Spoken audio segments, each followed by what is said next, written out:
And of course, this Chinese flu plays right into this. And I don't believe this is a conspiracy. I mean, it may have been in Wuhan. They may have invented the virus and may have been a conspiracy that far, but I don't think this was planned. I don't think Big Pharma, I don't think Big Pharma is sitting around, I'm sure they're happy to be making all this money, but that's what they're there for. They're there to make money by curing diseases or helping to cure diseases. I don't even think that a lot of the people in government, like de Blasio and people who are overreacting and being oppressive, are actually thinking like, yes, we can destroy American freedoms. I don't think they believe in American freedoms. I think they believe, like de Blasio, that this is what leadership looks like. It's crushing people until they do what you want them to do. And I think a lot of them are also covering their backsides. I think that that's a big part of this. But it does play in to keeping us apart and separating us and creating an atmosphere of fear. And I think it's good to take a minute and remember what they did, okay, and why people don't trust them and why their information is not reaching a lot of people. Because I do think we should get vaccinated. I actually do, and I'll talk about that a little bit more in a minute. But I understand why people don't want to get vaccinated, and the people spreading the information think, why don't they trust us? There was a wonderful deep dive on a Substack page called Maximum Truth, which is run by a guy named Maxim Lott. And he was trying to get at the best data and without fear or favor about COVID. And he starts out by saying, the medical establishment deservedly lost Americans' trust. And he lists the way in which the medical establishment became unworthy of our trust. He says more than 1,000 medical professionals signed a widely publicized open letter arguing that protesters should be advised differently about COVID based on their race and policy views. This is what they wrote. There's 1,000 guys, and these are guys from Harvard. I mean, these are big medical poobahs. They wrote, a public health response to Black Lives Matter demonstrations is warranted, but this message must be wholly different from the response to white protesters resisting stay-home orders. Many of the medical experts said, we do not condemn Black Lives Matter gatherings as risky for COVID-19 transmission. We support them as vital to the national public health and to the threatened health specifically of Black people. This should not be confused with a permissive stance on all gatherings, particularly protests against stay-home orders. So if you're protesting stay-home orders, you're going to spread COVID. But if you're protesting Derek Chauvin's bad policing, then everything's going to be tickety-boo. So basically, they're sending Black people out. And by the way, Black people are getting hit very hard because a lot of them are poor, a lot of the poor are obese, and they don't want to take the vaccine. And so Black people are getting hit very hard. But if you're a doctor, you're not supposed to tell them that they shouldn't get together for a friendly riot because you support what they stand for. The American Medical Association recently released a guide calling on doctors to use politicized Orwellian language with patients. Instead of telling patients that low-income people are more likely to get heart disease, which is true, doctors should instead tell you people underpaid and forced into poverty as a result of banking policies, real estate developers gentrifying neighborhoods, and corporations weakening the power of labor movements, among others, have the highest level of heart disease. Can you imagine your doctor saying that to you? It would be like, thanks a lot, doc, and I'll see you later, like never again. The medical, media, and tech establishments told a noble lie that COVID-19 was naturally occurring and not the result of a lab leak in Wuhan, and on until we no longer believe them. So now we have to get our own information.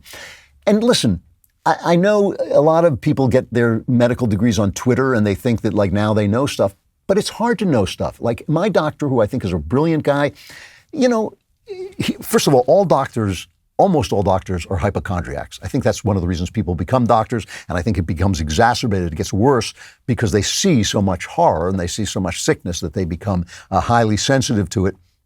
And, I saw him when I was in New York, and I said to him, people have got to live. People have got to live. And he said, well, the data says this and the data says that. And I said, I understand. And death is a terrible thing. But, people died for freedom because they thought you have to live free.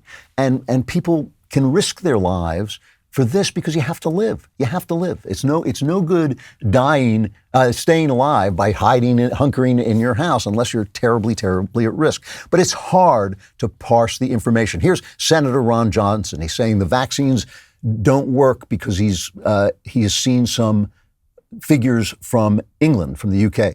This is very unfortunate. It doesn't look like the vaccine's holding up very well against Delta. The most recent technical brief by Public Health England shows that overall in 2021, 70% of deaths are in partially or fully vaccinated individuals, 30% are on the unvaxxed. Over the most recent time, August 2nd to September 21st, it's about 74% in fully vaccinated versus 26% in the unvaxxed. So, again, that's unfortunate. I wish the vaccines were 100% effective, 100% safe, but it doesn't appear they are. And that's actually a wrong interpretation of those figures. In that area, 95% of the vulnerable population is vaccinated. So if 70% of the deaths are of vaccinated people, 5%, the 5% of the unvaccinated are accounting for 30% of the deaths, which means the vaccine is something like 86% effective in preventing deaths. And that's pretty much what it shows here. You're about 11 times more likely to die in the U.S. if you're unvaccinated. So people should get vaccinated. And by the way, people talk about long-term effects and long-term side effects. There's no record of a vaccine showing long-term side effects after, say, a year. But there are indications, for instance, of the Spanish flu that came after World War I. About 10 years after that, a lot of the people who had the Spanish flu also got Parkinson's. So there were side effects of the actual disease. So personally, I think if you're a betting man, you should bet on the vaccine. So I'm not playing down any of this. What I'm playing down, what I'm mocking, what I'm tired of is things like Francis Collins, the evangelical guy who's the outgoing NIH director. He gave us a little goodbye song. Here it is. Somewhere past the pandemic, masks will come off. No more need for a nose swab every time we cough.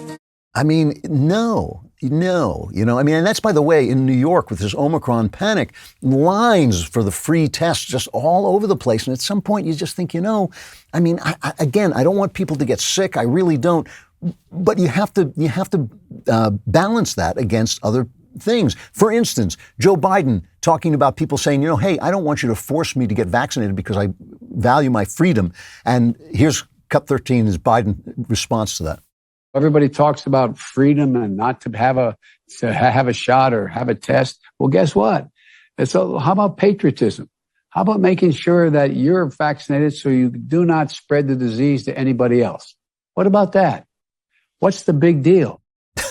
When you're the president of a country conceived in liberty, I think liberty is a big deal. Call me crazy. People died for that liberty. People might want to take a risk for that liberty as well, to live in liberty. And again, I think you should be vaccinated. I think this government should stop telling people if they would lead by telling us the truth. Think about that for a minute. If you had heard the truth from the medical profession, if you had heard the truth from Tony Fauci, if you had heard the truth from Joe Biden when he said, if Donald Trump weren't incompetent, all the people would be alive, when his numbers are actually worse than Trump's now. If you had heard the truth from them and they came out and said, guys, take the vaccine, here are the facts, here are the numbers, this is what we believe.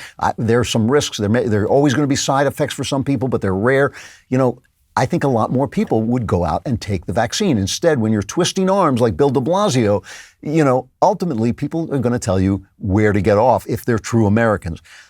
Here's the thing. One half knoweth not. These people do not know how anybody else lives. There was a piece in the New York Times by Jane Coaston. And I've talked to Jane several times, and I like her, and I don't want to pick on her, but she says, why do we ignore how the other half lives? And she says the most watched television series in America from last fall to this spring was Sunday Night Football, followed by Thursday Night Football, and in third place was the CBS procedural NCIS. Now, I can tell you that no elite person has ever seen NCIS. They're all watching Secession or something, which, by the way, gets a recap in the New York Times, but not NCIS. It's like Blue Bloods doesn't exist. The shows that people are actually watching. And she goes on to say, what matters to the most powerful Americans is important, and you can watch all the prestige television you want, but what matters to most Americans, period, matters too. Now, that could get her fired from the New York Times. And so Jane makes all kinds of kowtows to the elites saying, it's all Donald Trump's fault and Donald Trump is the one to criticize. She makes sure she gets that Trump criticism in there because without that, you can't talk at the New York Times.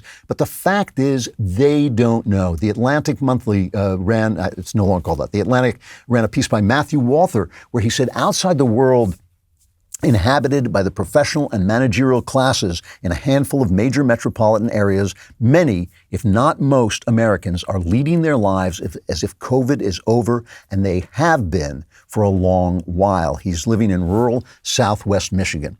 Now, compare that to a lady named Anna North writing in the hyper-liberal Vox, okay, the hyper-leftist Vox. I shouldn't call them liberals because there's nothing liberal about them. She says, the world as we know it is ending. Why are we still at work? The world as we know it, and it's ending. She says, from the pandemic to climate change, Americans are still expected to work, no matter what happens. It's a crisis. It's an emergency. It's death. The planet is ending. The New York Times runs this almost every day. You know, here's what the end of the planet looks like in Siberia. Here's a snowstorm in Siberia. Who ever heard of such a thing? There's a dust storm in Saudi, or, in the desert. This is incredible.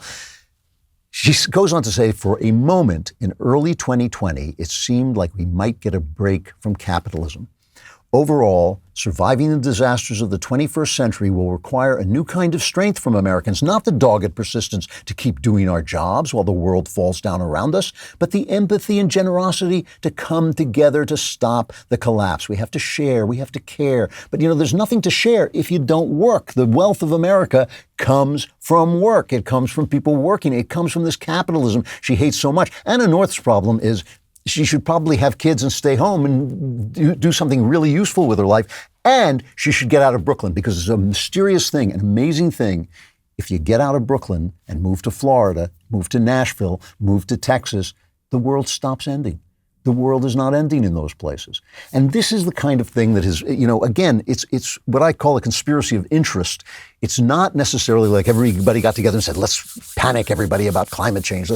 It's that the panic serves them. The crisis serves them. We all remember the left saying, never let a crisis go to waste. It's because in a crisis, people are willing to surrender their freedoms. And in a crisis, people are willing to let the government, the government must act. You hear that from people in a crisis.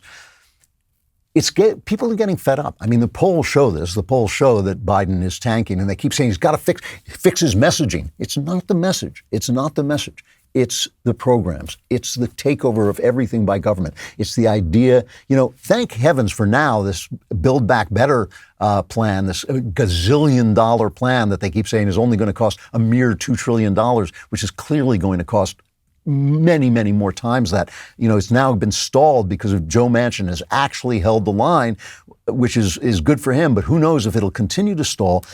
But how is it these people with 50%, they have 50% of the votes, they have 50% of the Congress, they have no mandate whatsoever, but because they are wrapped in this little cocoon, because they have made sure, because it serves them to keep you away from me, to keep left away from right, to keep black away from white, to keep men and women at each other's throats, because it serves them to do that. They have put themselves in this bubble, and they're shocked. They are shocked when suddenly it turns out that parents don't want you teaching racism to their children, and parents are not going to back down when you call them racist. And now they call them mama bears. I love that. These mama bears who come out to protect their children are not going to back down. This is still America. This is still America. This is still the place where people will tell you to get stuffed if you get in their face long enough. It's sad to me, who grew up very close to New York and was always considered himself kind of a New Yorker. It's sad to say, to look at Brooklyn, for instance, and find everybody huddled with the masks and everybody afraid and all the Black Lives Matters posters. Brooklyn used to be famous for being the guys who said, screw you. The famous joke about the natives who capture a guy from Brooklyn and they tell him he has one last wish, and then they're going to skin him and turn his skin into a canoe. And the Brooklyn guy's last wish is for a fork. And he sticks himself with a fork and he says, there, screw your canoe. That used to be Brooklyn. Now Brooklyn is a little enclave of fear. New York is a little enclave of fear. Yes, you can bully people into doing what you want, but if you lead them, they can remain free. Our leaders have failed, but we don't have to fail. This is the thing. We don't have to fail. We don't have to hate one another. We don't have to be at each other's throats. We don't have to condemn one another. We need to talk to one another, because let's face it, there are all kinds of issues that people on the left worry about that we could worry about too. The state of the poor, the state of race relations, the fact that so many poor people are black, and that is very difficult if you're a black person trying to get up and get out. I think these are things that we can all talk about. But we cannot talk when it serves the elite to keep us at each other's throats, to keep us, in order to silence ideas, in order to keep this country sick with the virus that is them. If you love this great content, and why wouldn't you love this great content, like us and subscribe to The Andrew Klavan Show to wallow in Klavan-y goodness.